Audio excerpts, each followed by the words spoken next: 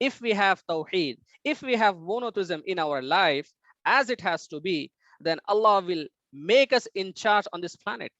We will be the ruling the world if we have tawheed within ourselves. And when we are spreading tawheed among others, then we will rule this planet, will rule this world.